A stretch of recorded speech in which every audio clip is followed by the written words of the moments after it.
ขอน้อมไว้แด่คุณพระพุทธเจ้า อันเป็นศาสดาเอกของเทวบุตรเทวดามารพรหมมนุษย์และหมู่สัตว์น้อมไว้แด่คุณพระธรรมอันเป็นคำสอนของพระพุทธเจ้า น้อม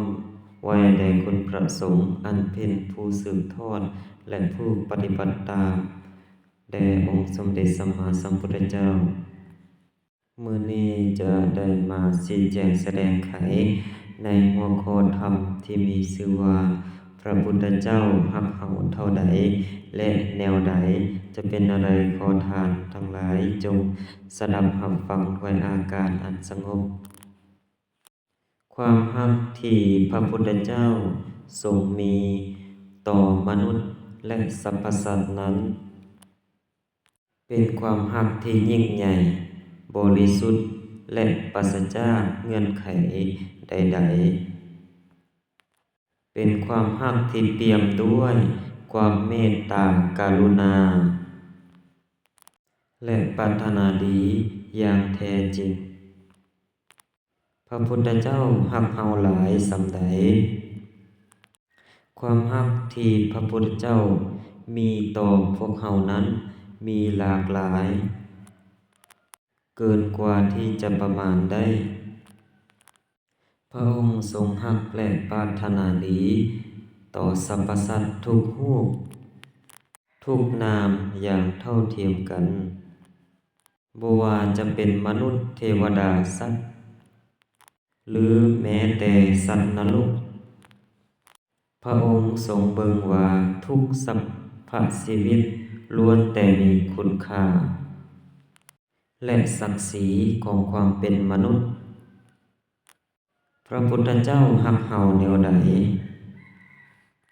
พระพุทธเจ้าทรงแสดงความฮักต่อเฮาผ่านการแสดงการกระทำและการสั่งสอนของพระองค์หลากหลายประการดังนี้การสั่งสอนธรรมะพระองค์ทรงอุตสาหะสั่งสอนธรรมะเพื่อนำทางให้เฮาพ้นจากความทุกข์และพบกับความสุขที่แท้จริงแม้ว่าการสั่งสอนธรรมะของพระองค์จะต้องแลกมาด้วยความยากลำบากเพียงใดก็ตามการบำเพ็ญพุทธกิจพระองค์ทรงเสด็จออกโปรดเวนยสัตว์ให้ความเมตตาต่อเวนยสัตว์ในสถานที่ต่างๆอย่างบ่ย่อท้อเพื่อช่วยเหลือให้พวกเขาพ้นจากความทุกข์และบรรลุธรรมการวางตัวเป็นแบบอย่างพระองค์ทรงดำเนินชีวิตเป็นแบบอย่างอันดีงามแก่พุทธศาสนิกชนทั้งในด้านการปฏิบัติธรรมการเสียสละและการดำรงชีวิตอย่างเรียบง่ายการแสดงความเมตตาพระองค์ทรงแสดงความเมตตาต่อสรรพสัตว์ทุกรูปทุกนามอย่างเท่าเทียมกันบ่ว่าจะเป็นมนุษย์หรือสัตว์พระองค์ทรงปรารถนาให้ทุกชีวิตมีความสุขนอกจากนี้พระพุทธเจ้ายังได้สั่งสอนหลักธรรมคำสอนต่างๆที่เป็นประโยชน์ต่อการดำเนินชีวิตแก่เฮาเช่นหลักพรหมวิหารสีซึ่งเป็นหลักเพื่อส่งเสริมหลักความฮักปฏิบัติเพื่อส่งเสริมความฮักความเมตตาและความปรารถนาดีต่อผู้อื่นเฮาจะตอบแทนความฮักของพระพุทธเจ้าได้แนวใดการตอบแทนความฮักของพระพุทธเจ้าที่ดี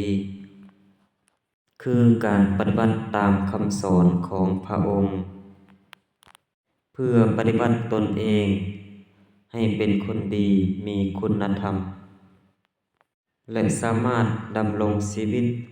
ตนเองให้ได้อย่างมีความสุขสรุปแล้วความรักของพระพุทธเจ้าทรงมีต่อเฮานั้นเป็นความรักที่ยิ่งใหญ่บริสุทธิ์และปราศจากเงื่อนไขใดๆเป็นความรักที่